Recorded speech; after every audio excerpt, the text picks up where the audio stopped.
할렐루야. 네. 하나님께서 이 시간 크신 은혜와 사랑을 우리 모두에게 베풀어 주실 줄 믿습니다. 네. 여러분 연어 아시죠? 연어 고기 맛있죠? 연어는 우리가 잘 아는 대로 어릴 때 치어일 때는 민물에 살다가 한 2개월 정도 산다고 그래요. 그리고 난 다음에 바다로 나가죠. 바다에서 보통 3, 4년을 살다가 신기하게도 자기가 태어나고 자기가 자랐던 민물로 다시 돌아옵니다. 다시 돌아와서 알을 낳고 그 다음에 그 산란이 끝나고 나면 그냥 장렬하게 죽는다고 그렇게 이야기를 하죠. 우리나라 연어가 돌아오는 곳이 꽤 있는데 그 중에 한 곳 유명한 곳이 경북 울진 왕피천이라는 곳이 있습니다. 왕피천. 한번 놀러 가보시면 좋을 것 같습니다. 저도 한번 나이 좋은 우리 본사님들 모시고 한번 왕피천 놀러 가려고 지금 계획을 잡고 있는데 케이블카도 잘 돼 있고 주변 시설도 잘 돼 있고 아주 멋지게 바닷가도 너무 좋고 근데요. 그 바다와 연결된 왕피천 이곳에 연어가 돌아온 곳 중에 한 곳인데 2000년에 민물고기 우리나라 민물고기 연구센터에서 이 연어를 부화를 시켰어요. 자연 상태에서 부화해서 바다로 나가는 치어들은 약 10% 정도밖에 안 된다고 그래요. 그런데 인공 부화를 하게 되면 약 80% 이상을 부화를 시켜서 보낼 수 있다고 그러네요. 그래서 우리나라가 연어를 부화를 시켜서 그 어린 치어에다가 칩을 조그맣게 심어가지고 얘네들이 어디로 움직이는가, 어디까지 움직이는가를 확인하려고 했던 거죠. 그렇게 2020년에 그 일을 진행을 했는데요. 이 왕피천에서 이게 방생한 이 연어 새끼들이 동해로 나갔어요. 동해에서 북해도, 일본이죠. 북해도를 지나서 베링해를 지나서 북부분에서 이렇게 놀다가 북태평양 그 부분 놀다가 다시 돌아오는 것을 확인을 했다고 합니다. 연어가 3년 만에 돌아왔는데 2023년에 돌아왔는데요. 2023년 10월에 돌아왔는데 그 연어 움직인 거리를 보니까 약 2만 킬로가 넘더라는 거예요. 2만 킬로. 2만 킬로를 넘게 이렇게 갔다가 물론 더 움직였겠지만 그까지 간 거리까지 쭉 왔다 갔다 하는 거리가 2만 킬로가 넘는 그 먼 거리를 이 연어들이 움직여서 와서 그렇게 다시 산란을 하고 죽더라는 거죠. 그래서 많은 과학자들이 지금 연구를 하고 있어요. 이 연어들이 어떻게 그 먼 바다로 갔다가 바다잖아요. 보이는 것도 아니잖아요. 근데 어떻게 다시 돌아올까? 많은 학자들이 연구를 하고 있는데요. 지금까지 밝혀진 가장 큰 이유가 뭐냐면 이 연어들이 물의 냄새를 맡는다고 합니다. 신기하죠? 특별히 자기가 태어난 곳, 자기가 자란 곳의 물의 냄새를 잊지 않는다는 거예요. 그래서 다른 곳으로 들어가는 게 아니고 꼭 자기가 태어난 곳, 자기가 자란 곳으로 와서 산란을 하고 죽는다는 거예요. 참 신기합니다. 그렇죠? 그래서 회귀 본능이라는 말이 여기에서 나오게 되었습니다. 회귀 본능. 사람도 회귀 본능이 있단 말이에요. 자기가 태어난 고향, 자기가 자란 곳, 그곳으로 돌아가고자 하는 회귀 본능이 있다. 연어처럼 회귀 본능을 보여주는 사람들이 오늘 성경에 나오는데요. 이스라엘 백성들이죠. 바벨론의 포로로 붙잡혀간 이스라엘 백성들, 그들에게 연어처럼 회귀 본능이 있었어요.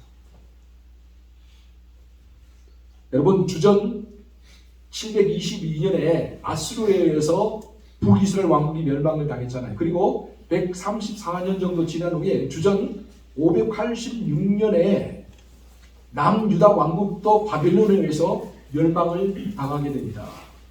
바벨론의 멸망을 당하기 전 주전 605년 6년 그경부터요 바벨론이 남유다를 쳐들어와서 남유다에 있는 사람들을 포로로 잡아가요. 그래서 두 번에 걸쳐서 바벨론이 멸망당하기 전에 2번에 걸쳐서 잡아가고 그리고 그 이후에 유다가 멸망당하고 당할 때 잡아가고 또 멸망당하고 난 이후에도 잡아. 그래서 성경을 살펴보면 4차에 걸쳐서 포로가 되어서 이스라엘 백성들이 바벨론 여러 지역에 흩어져 사는 것을 볼 수가 있습니다. 이렇게 4차에 걸쳐서 바벨론 포로로 잡혀간 이스라엘 백성들에게 희망이 한 가지 있었어요. 그건 뭐냐면 바벨론이 쳐들어오기 전부터 예레미야 선지자가 예언을 했어요. 너희들이 이렇게 살면 하나님께서 용서하지 않는다. 하나님의 말씀을 떠나고 이방 우상을 섬기면서 하나님의 백성들이 살아가는 게 이 옳은 일이냐? 돌아와라. 돌아와라. 그래도 돌이키지 않으니까 하나님께서 예레미야를 통해서 심판의 말씀을 주셨는데 그 심판의 말씀이 뭐냐? 너희들이 바벨론의 포로로 잡혀가게 될 것이다. 그리고 그 바벨론에서 70년 동안 포로 생활을 하게 될 것이다. 그리고 70년 이후에 너희들이 다시 고향으로 돌아오게 될 것이다. 예레미야 29장 10절을 보면 이렇게 되어 있습니다. 여호와께서 이와 같이 말씀하시니라. 바벨론에서 70년이 차면 내가 너희를 돌보고 나의 선한 말을 너희에게 성취하여 너희를 이곳으로 돌아오게 하리라. 그래서 바벨론 포로로 잡혀간 이스라엘 백성들이 70년이 되기를 손꼽아 기다렸습니다. 자, 주전 606년에 포로로 잡혀갔으니까 70년을 빼면은 몇 년일까요? 500, 주전 536년 정도 되죠. 계산하기 힘드시죠? 제가 대신 계산해 드립니다. 자, 주전 536년이 돌아오기를 기다렸는데 그러면 바벨론이 망해요. 그 전에 메대와 바사라고 성경에 되는 페르시아입니다. 메디아와 페르시아 연합군이 바벨론을 쳐들어가서 바벨론을 멸망시킵니다. 멸망시킬 때 앞장선 사람이 고레스 왕이에요. 고레스 왕에 의해서 페르시아 제국이 시작이 되죠. 그때가 언제냐? 주전 538년. 놀랍지 않습니까? 이스라엘 백성들이 70년이 되기를 주전 536년이 돌아오기를 손꼽아 기다리고 있었는데 538년이었어요. 주전은 거꾸로 원래 높은 숫자에서 낮은 숫자로 갑니다. 주전은 주후부터는 이제 낮은 숫자에서 높은 숫자로 가지만 주전은 낮은 숫자로 가서 0으로 갑니다. 끝까지. 그죠? 1년까지. 그죠? 기억하시면 돼요. 그래서 538년에 멸망을 당했어요. 그리고 537년에 고레스가 칙령을 내렸습니다. 돌아가라. 포로로 잡혀온 모든 바벨론의 포로로 잡혀온 모든 민족들은 자기 고향으로 돌아가라. 그렇게 칙령을 내리게 되더라. 그런데 놀라운 사실은 고레스가 칙령을 내리면서 특별히 남유다에서 잡혀온 사람들, 여러분 남유다에서 잡혀왔기 때문에 바벨론 사람들이 이 사람들을 어떻게 부르느냐면 남유다, 유다에서 잡혀왔다 해서 유다인이라고 불렀습니다. 유다인. 그래서 에스더를 읽어보면 유다인 모르드게 이렇게 나와 있죠. 그죠? 유다인들을 전멸시키려고 라는 말이 계속 나오는 걸 볼 수 있는데 유다인입니다. 근데 유다인이라고 발음하기 힘드니까 후대인은 어떻게 발음이 되느냐? 유대인. 오늘날 우리가 유태인이 바로 이 여기서부터 시작이 되었다라고 보시면 되겠습니다. 이 유대인들이 바벨론 고레스 왕, 바벨론 모노스는 고레스 왕이 칙령을 해드니까 그 다음에인 536년에 돌아옵니다. 기적과 같이. 예레미야가 70년 만에 돌아오려고 했는데 정말 하나님께서 70년 만에 돌아오게 해주십니다. 근데 놀라운 사실은요, 고레스가 칙령을 내렸을 때 단순히 돌아가라 한 게 아니고요, 너희들은 남유다에서 돌아온 유대인들은 너희 고향으로 돌아가서 너희 하나님의 예배할 수 있는 성전을 지어라. 그리고 성전을 짓는 데 필요한 모든 재료들을 페르시아가 다 되겠다. 놀라지는 않는군요. 아니 지금 자기가 지금 멸망시키고 자기가 지배하는 이 소수 민족의 그 민족들에게 고향으로 돌아가라고 허락한 것도 어마어마한 일이에요. 왜냐하면 노동력이 사라지는 거잖아요. 근데 그 노동력이 사라지는 것도 감수하면서 돌려보내는데 거기에다가 예루살렘에 성전을 짓는 거 허락하고 그 성전을 짓는 모든 재료들을 내가 대주겠다 이렇게. 와, 어마어마한 특혜죠. 정말 어마어마한 특혜입니다. 그런데 그 특혜만 있는 게 아니라 여기에 더해서 한 가지 더, 바벨론이 남은 유다를 멸망시킬 때 다 탈취해왔던 성전의 기물들, 성전의 선물들, 5,400점이 넘는 그 성전의 보물들을 다 가지고 돌아가라. 여러분, 이건 기적 중의 기적입니다. 상상도 할 수 없는 기적이에요. 여러분 지금 한번 보세요. 프랑스가 우리나라 쳐들어가고, 여러분 우리 개화기인데요, 우리나라에서 빼앗아간 그런 보물들 지금까지 안 돌려주잖아요. 대여해준다 이런 식으로 하잖아요. 한 점인데도 안 돌려줘요. 그게 나라거든요. 그런데 5,400점이 넘는 그 진귀한 보물들을 다 가지고 와요.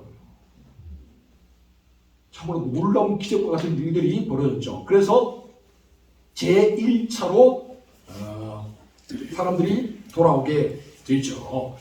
자, 그래서 성경을 보면 이 고레스를요, 하나님께서 내 목자다 그렇게 말해요. 이사야서 44장 28절에 보면 이렇게 되어 있습니다. 고레스에 대하여 이르기를 내 목자라, 그가 나의 모든 기쁨을 성취하리라 하며. 하나님께서 고레스를 나의 지팡이, 나의 목자다 그렇게 인정할 만큼 고레스가 유대인들에게 정말 많은 은혜를 베풀고 정말 놀라운 기적과 같은 일들을 행했어요. 그렇게 해서 돌아왔죠. 돌아와서 제1차로 돌아온 사람들 누구냐? 총독, 유다 총독으로 임명받은 스룹바벨, 그리고 대제사장으로 함께 온 예수와, 그리고 그들을 따라온 사람들이 유다인들과 노래하는 사람들, 종들 다 합치면 약 5만 명 정도가 됩니다.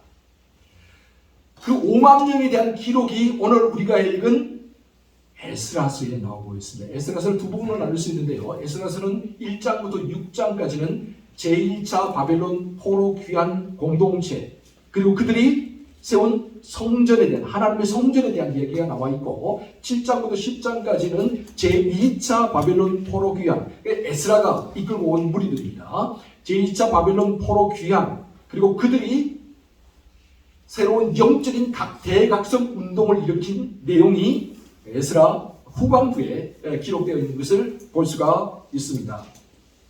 자, 오늘 우리는 제1차 바벨론 포로 귀환에서 돌아온 이 포로 공동체가 했던 일들을 살펴보려고 합니다.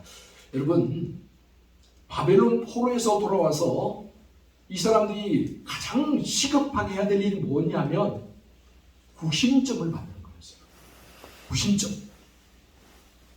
여러분, 성경을 읽어나가면서 자세히 읽어나가다 보면 다윗이 왕이 되고 난 다음에 예루살렘 성을 정말 어렵게 점령을 하죠.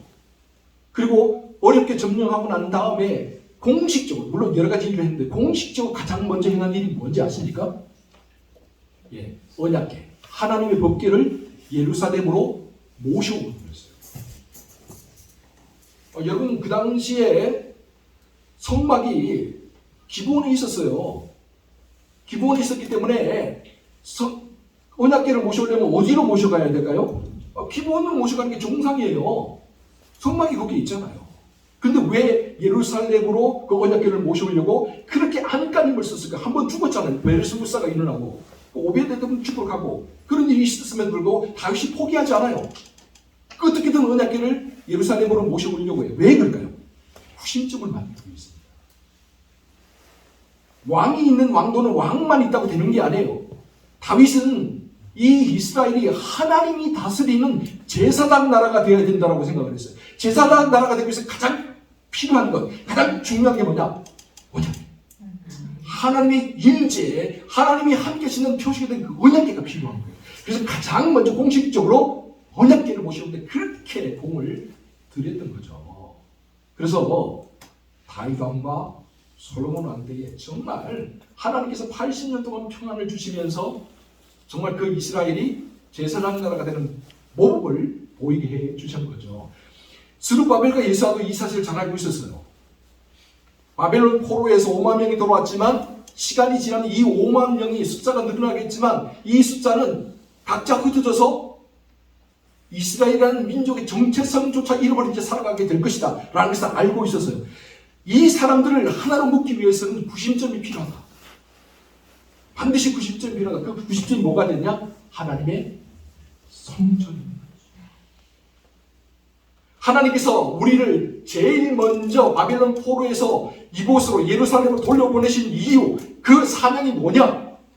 이곳에 성전을 지으려고 우리를 돌려보내셨다. 이 사실을 알고 성전을 지으려고 그렇게 애를 썼어요. 그래서 바벨론으로 돌아온 백성들이 6개월 동안 자기가 가는 곳에서 집을 짓기도 하고요. 농사를 지을 준비도 했죠. 그리고 7월이 되어서 초막절을 맞이했을 때 다 예루살렘으로 불러 모았습니다. 그리고 그곳에서 예루살렘에서 제단을 쌓고 하나님께 예배를 드렸어요. 그런데 그 예배를 드리는 모습을요, 우리가 에스라 2장을 보면요, 이 예배를 드릴 때에 사람들이 울기도 하고 너무 기쁘니까 찬양을 하기도 하고, 예배를 드리는 사람들 70년이었기 때문에 아직 어렸을 때 솔로몬의 성전, 하나님이 명령하신 그 식양대로 그 설계도로 지었던 솔로몬의 제1성전이라고 합니다. 성전을 보았던 사람들이 있어요. 그 성전에서 예배 드렸던 사람들이 있어요. 아직 생존에 있는 거예요. 그 사람들은 하나님께 예배 드리는 게 어떤 것인지, 어떤 감격으로 드리는 게 다 알고 있는데 이제 바벨론에 들어가서 70년 동안 예배를 드리지 못했잖아요. 마음껏 찬양을 하지 못하고 마음껏 하나님의 말씀을 읽을 수도 없고 마음껏 예배도 드리지 못하고 제사도 드리지 못했는데 이제 예루살렘으로 돌아와서 그 예배를 드리는 거잖아요. 물론 초라하게 제단을 쌓고 솔로몬이 드렸던 그 화려한, 그 어마어마한 웅장한 거대한 그런 예물은 없지만 그럼에도 불구하고 내 고향 내 조국으로 돌아와서 예배를 드린다 이 감격 때문에 사람들이 울고 어떤 사람들은 기뻐서 외치고 그런 일들을 초막절에 쫙 보내게 되죠. 그러면서요 스룹바벨과 예수아가 결심을 하게 됩니다. 성전을 짓자. 근데 성전 짓는 게 쉬운 일일까요? 쉽지 않은 일이죠. 그래서 어떻게 하느냐? 고레스 왕이 칙령을 내렸으니까 들어가기 전에 재료부터 모으자. 성전을 지을 수 있는 재료부터, 자체부터 모으자. 그렇게 되었던 것이죠. 그래서 자재를 모으는데요. 석수들을 그리고 뭐 석수들뿐만 아니라 여러 그 목수들과 또 뭐 여러 식양으로 만드는 사람들 다 돈을 주면서요. 그들에게 먹을 양식을 주면서 이 성전에 필요한 재료들을 하나하나 차곡차곡 그렇게 모아갔다라는 것입니다. 왜요? 때를 기다린 거예요. 막 달라들어서 무조건 막 짓다 보면 될 것 같잖아요. 그죠? 사람 마음이라는 그런 거 아닙니까? 막 달라들어서 막 지으면은 금방이면 될 것 같은데 그게 아니라는 걸 알아요. 하나님의 성전은 설계도가 있는 거예요. 여러분 우리가 경복궁을 지금 복원하잖아요. 근데 참 놀라운 사실은 어떻게 복원합니까? 옛날 살았던 사람들 다 죽었는데 근데 놀라운 사실은 정도전이라는 사람이 대단한 사람이 이 정도전이라는 사람이 경복궁 그 한양을 도읍으로 정하면서요 그 도로와 모든 것들 국물을 놓으면서 설계도를 다 만들었어요. 그 설계도 남아 있어요 지금도. 그러니까 그 설계도대로 그 설계도뿐만 아니라 거기에 쓰는 재료가 뭔가 다 기록되어 있기 때문에 그걸 보면서 만들어내는 거예요. 마찬가지입니다. 솔로몬 때 만들었던 설계 그 양식이 있는 거예요. 그 양식 그 방법을 스룹바벨과 예수아도 알고 있는 거예요. 물론 그대로 다 하지 못하죠. 그만큼 능력이 안 되니까. 그렇지만 적어도 따라가자. 이 마음이 있기 때문에 끌어모은 자료들, 재료들 다 끌어모아 놓은 거죠. 그러면서 시작할 때를 기다립니다. 그때가 언제입니까? 하나님이 허락하시는 때요. 사람의 마음대로 되는 게 아니에요. 항상 기다림과 인내가 필요하다. 특별히 주의 일을 하거나 주의 성전을 짓는 일에는 기다림과 인내가 필요하다.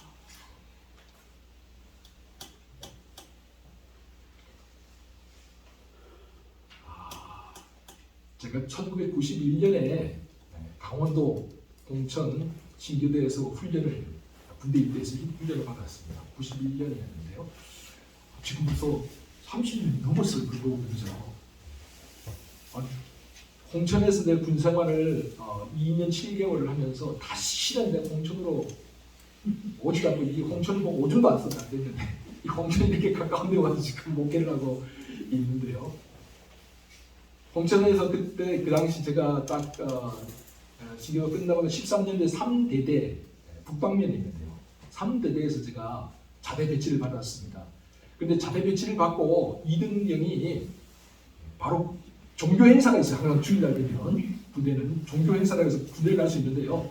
이등병은 3개월 동안 보호 관찰을 하기 때문에 아무것도 못 나가요.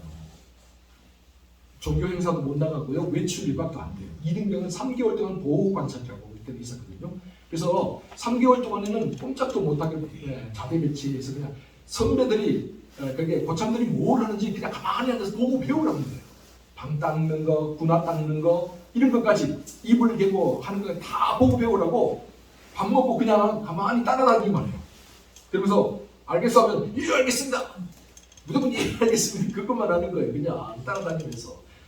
그런데 우리 3대대 연병장, 운동장입니다. 연병장에 딱 보면요. 저 너머에 신교대가 있고 그 너머 신교대 옆에 연대 교회가 있는데 그 언덕에요. 사자교회라고 제가 그 교회를 짓고 나갔습니다. 상경 마로봉에 부름을 받고 가서 교회를 열심히 짓다가 7개월 동안 열심히 짓다가 그 완공되는 걸 못 보고 제대를 냈어요. 고생만 이렇게 말하면 찍살나게 고생만 하다 그냥 나왔어요.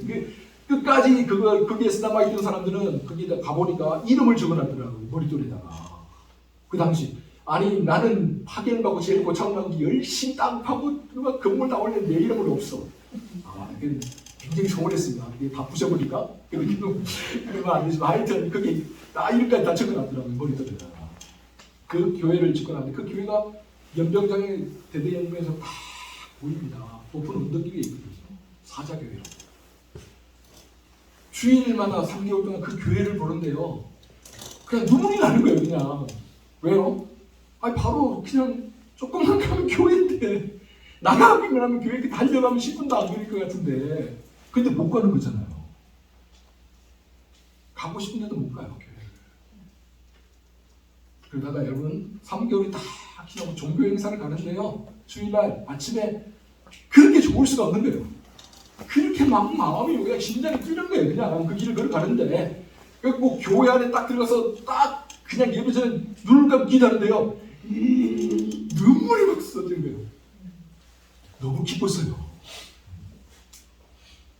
여러분 아무도 지금 간섭 안 하니까 마음대로 예배 드리니까 너무 좋으시죠? 이게 따뜻하니까 졸고 막 그러시는데 얼마나 좋습니까? 그죠? 그런데요. 예배를 드리고 싶어도 예배를 드릴 수 없는 사람들이 있답니다. 하나님을 찬양하고 싶어도 찬양하지 못하고 마음대로 예배 드리지 못하는 그런 사람들이 있다니까요.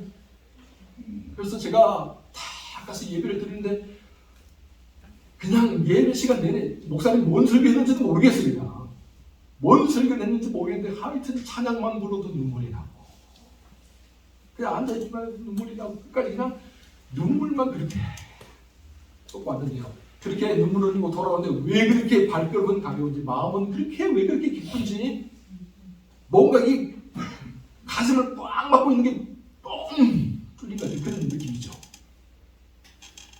그 기쁨을 안고 그렇게 보람찬 하루이를 마치 그러면서 제가 돌아왔다는 거 아니겠습니까? 그 우리 군가를 부르면서 갔더니 아마 이스라엘 백성들도 그랬을 거예요. 그러니 그곳에 성전을 짓고 싶었겠습니까? 성전을 짓지 않았겠습니까? 성전을 지어야죠, 당연히. 근데 그 성전을 짓는 게 쉽지 않아요.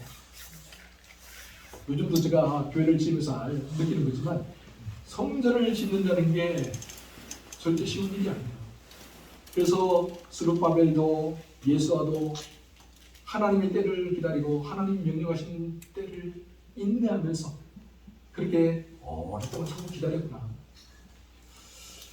그런데 자, 성전을 그렇게 때가 되어 하나님 정하신 때가 돼서 성전의 기초를 놓았습니다. 와, 성전의 기초를 놓는데 성도들이 얼마나 힘을 합쳤겠습니까? 하나님의 성전을 짓는 일이니까 재료가 다 모였으니까 얼마나 서로 힘을 합쳐서 막 기초를 놓았겠습니까? 기뻤죠. 너무 기뻤죠. 너무 즐거웠죠. 그런데 여러분, 그 일이 성전의 기둥을 세우고 성전의 벽을 세우고 지붕을 씌우고 안에 그런 거 인테리어 하기 전에 다 일까지 막 끝났으면 얼마나 좋을까요? 그런데 성전의 기초를 딱 놓자마자 누가 왔을까요? 사마리아 사람들이 왔어요. 특별히 성경 보면 룸과 심세라는 그 사람이 왔어요. 방백들이다. 그 지방 장관이라고 보시면 돼요. 그 사람들이 왔어요. 그리고 난 다음에 말합니다. 여기다가 성전을 짓는다고? 말도 안 되는 이야기를 하네. 그러면서 아닥사스다 왕에게 함소문을 올립니다. 어떻게 올리느냐? 이렇게 올려요. 스가랴 4장은 이렇게 되어 있습니다. 왕이시여, 바벨론에서 올라온 유다 사람들이 예루살렘에 성읍을 건축하는데 이미 그 기초를 수축하고 성곽을 건축하고 있습니다. 그들이 이 성읍과 성곽을 완공하고 나면 왕에게 다시는 조공과 관세와 통행세를 바치지 않게 될 것입니다. 왜냐하면 이 성읍은 패역한 성읍이기 때문이고 이 성읍에 거주하는 유다 사람들은 항상 반역하는 사람들이기 때문입니다. 여러분, 지금 유대인들이 뭘 짓고 있습니까? 성전을 짓고 있어요. 성읍을 짓는 게 아니에요. 성곽을 쌓는 게 아니에요. 예루살렘 성읍을 만드는 게 아니고 성전을 짓고 있어요. 성전을. 그런데 룸과 심세와 사마리아 사람들을 어떻게 모함을 합니까? 성읍을 쌓고 있어요. 이 성읍이 다 완공되고 나면, 예루살렘 성읍이 다 완공되고 나면 왕을 배반할 거라, 반역할 거라. 이렇게 모함을 합니다.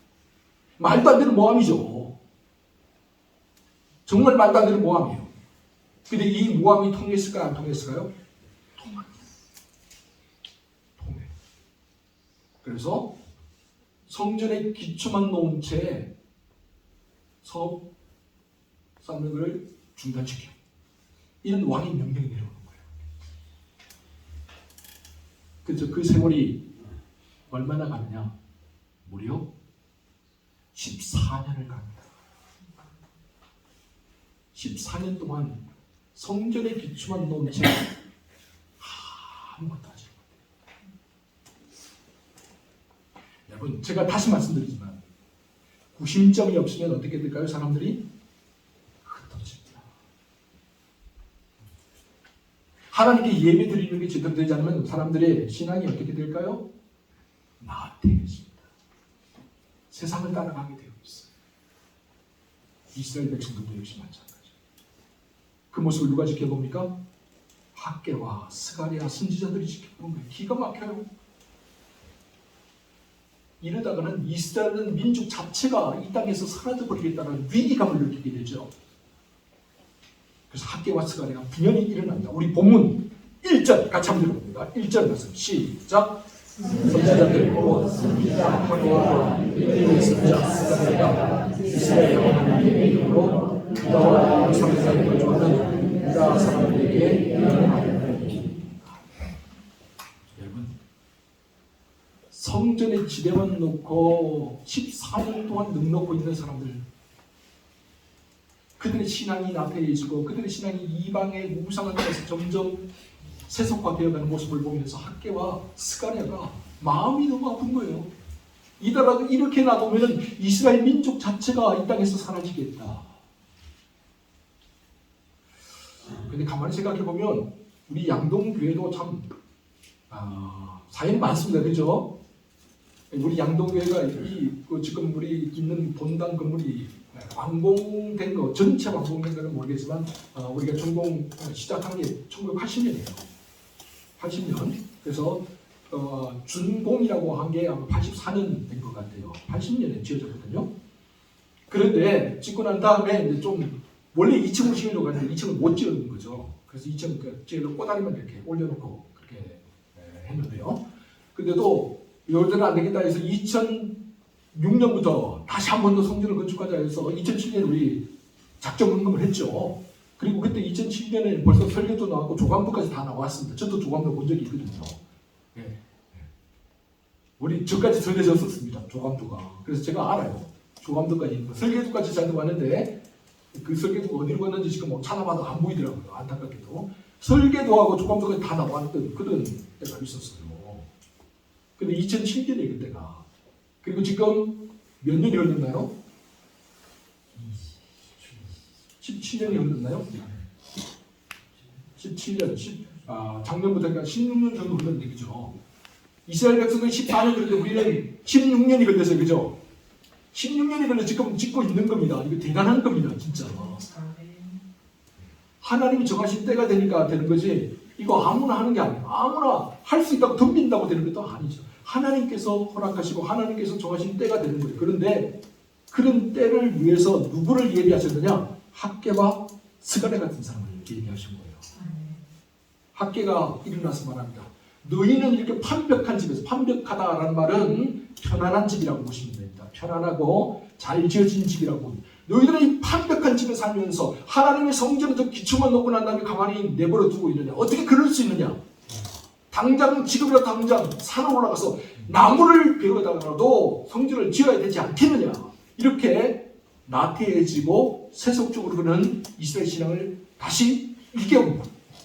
그러자 총독 스룹바벨과 대제사장 예수아가 다시 정신을 번쩍 들어요. 그래서 본문 2절 같이 한번 읽어보겠습니다. 2절 말씀 시작.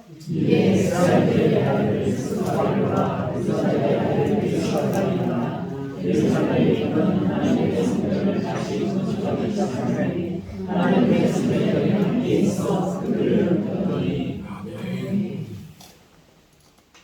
여러분, 성전을 짓는다는 것은요, 단순히 건물을 세우는 게 아닙니다. 기억하셔야 돼요. 성전을 짓는다는 것은 영적인 전투입니다. 성전을 짓는다는 것은요, 정말 수많은 방해하는 세력들, 악한 세력들의 표적이 돼요. 성전을 짓게 되면 수많은 사람들에게 소문이 나잖아요. 교회 짓는다. 양동교회가 새롭게 된다. 우리가 말하지 않아도 수많은 사람들이 보고 새롭게 이야기를 하면서 소문을 내죠.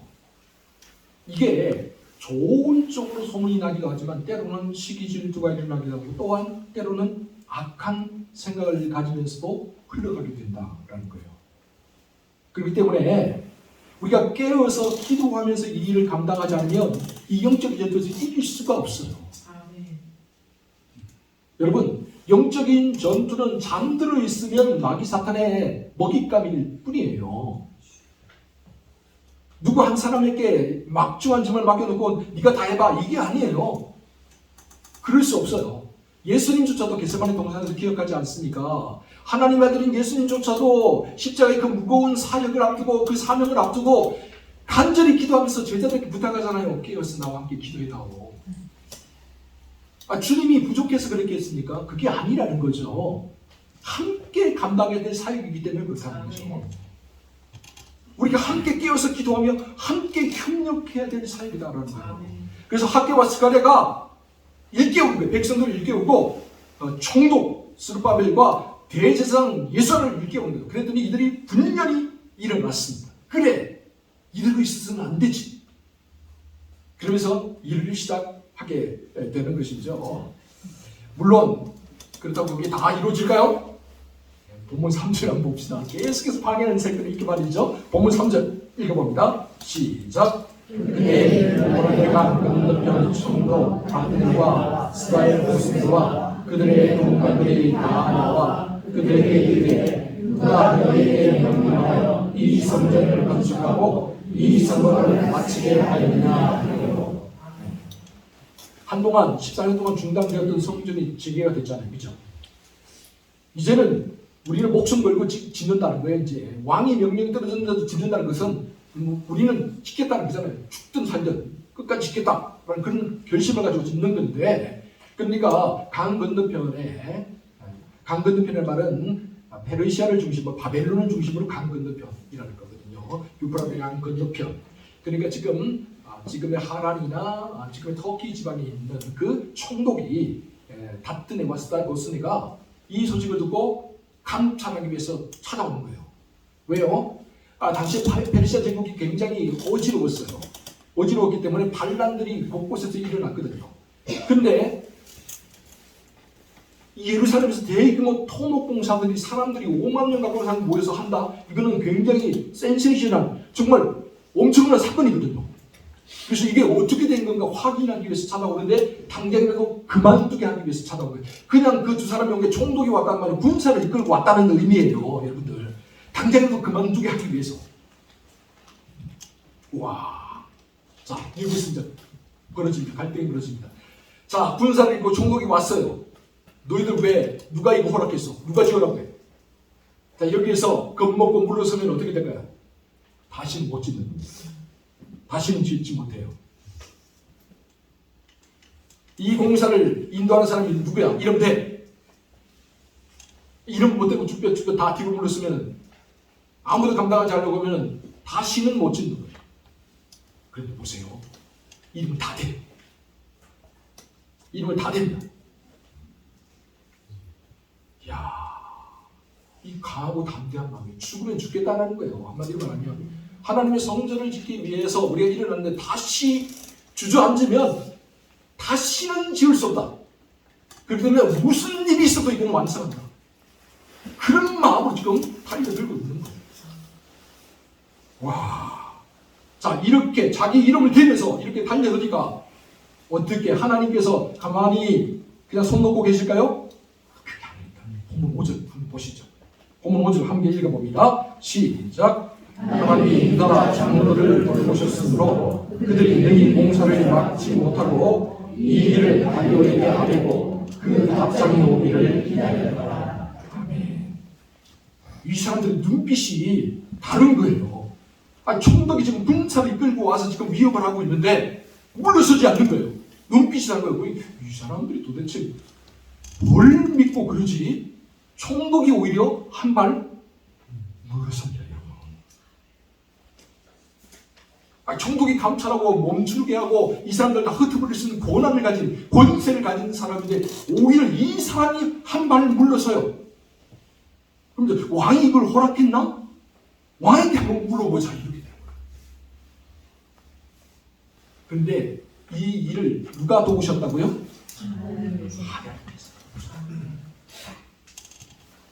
하나님의 일을 하는 사람을 하나님께서 돌보십니다.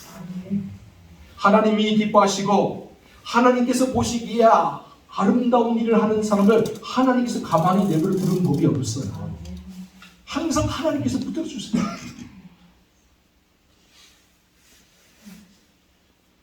사랑하는 성도들 기억하십시오. 우리가 아무리 선하고 아무리 좋은 일을 아무리 하나님이 기뻐하시는 일을 하려고 해도 반대하고 방해하고 회방하는 사람들은 늘 있게 마련해요. 교회도 마찬가지잖아요. 교회는 정말 다양한 사람들이 모여있지 않습니까? 그게 다양한 생각들을 가지고 있어요. 다양한 경험들이 있고요. 만약에 교회에서 100% 일치를 원한다면 그 공산주의 생각을 가진 사람이 절대 카리스마를 휘두르려고 하는 사람이잖아요. 요즘은 그거 안 통합니다. 각각 자기 의견, 자기 생각을 가지고 있고 이야기할 수 있어요. 그런데 우리가 그럼에도 불구하고 기억해야 될 사실이 있어요. 특별히 우리가 하나님의 성전을 지을 때 기억해야 될 사실이 있어요. 그건 뭐냐? 영적인 전투라는 사실을 잊으면 안 됩니다. 아멘. 영적인 전투에서는 우리가 하나님께 초점을 맞추지 않으면 항상 지게 돼 있어요. 하나님에게 우리의 시선을 맞추고 우리의 마음을 맞추지 않으면 영적인 전투에서는 항상 지게 돼 있어요. 백전백패예요. 그러나 우리 환경이, 우리 조건이, 우리 가진 능력이 좀 부족하고 아무리 좀 허술해 보여도 하나님께 시선을 맞추고 나가면 이길 수 있습니다. 아멘. 여러분 우리가 하는 게 아니에요. 하나님이 하시기 때문에 그래요. 아멘. 그렇기 때문에 우리가 말을 할 때마다 교회 건축과 교회 일을 하는 모든 일에 말을 할 때마다 하나님께 시선을 맞추고 해야 돼요. 왜 이렇게 추운 날 공사를 해? 그래서 왜 이렇게 공사 기간이 길어져? 여러분, 하나님께 초점을 맞추세요. 저도 모르겠어요. 왜 이렇게 추운 날 공사를 하기 싫은지 저도 몰라요. 지금까지 왜 이렇게 길게 하는지 저도 모르겠어요. 그런데 하나님께 시선을 맞춥니다. 하나님께서 이 추운 날 공사를 했는데 제가 양동에 내려온 이후로 이보다 따뜻한 겨울이 없어요. 추운 겨울이었음에도 불구하고 이보다 더 따뜻한 겨울을 제가 지내본 적이 없어요. 하나님 은혜 아닙니다.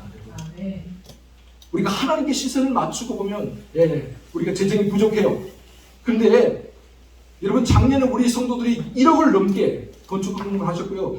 우리 주변에서 우리 교회를 도운 것도 1억 가까이 들어옵니다. 그런 놀라운 기적이 일어나지 않습니까? 우리가 상상이나 했습니까? 상상도 못할 일이었잖아요. 근데 하나님께 초점을 맞추고 나가니까 하나님께서 그렇게 도우셨잖아요. 마찬가지. 이제 마지막 우리가 스피드를 향해서 이제 나아갑니다. 다음 주부터, 우리 이번 주부터 벽도 세우고 지붕도 씌우는 그런 일들을 합니다. 그러면 모양이 갖추어지기 안에 물론 또 여러 가지 해야 될 일이 많겠죠. 그러나 여러분, 지금까지 아무런 사고 없이 인도해 주신 하나님께서 이 일도 역시 아무런 사고 없이 잘 인도해 줄 것을 믿습니다. 여러분, 우리 하나님께 초점을 맞춥시다. 우리의 능력 부족한 거 우리 인정합시다. 인정을 하되 이게 문제가 아니고 하나님이 하신다는 믿음으로, 그 절대 믿음으로 섰을 때 하나님께서 영광을 받으실 줄 믿습니다. 스룹바벨이 성전이 세워집니다. 그 성전이 세워지니까 에스라가 돌아와서 영적인 대각성 운동을 일으킵니다. 그래서 비로소 유대인들이 지금까지 2000년이 넘도록 살아남는 민족이 됩니다. 하나님께서 우리 양동교회를 통해서 이와 같이 놀라운 일을 이루실 줄 믿습니다. 이 믿음을 가지고 끝까지 절대 믿음을 가지고 나아갈 수 있는 저희 이런 모두가 될 수 있기를 주의 이름으로 축원합니다.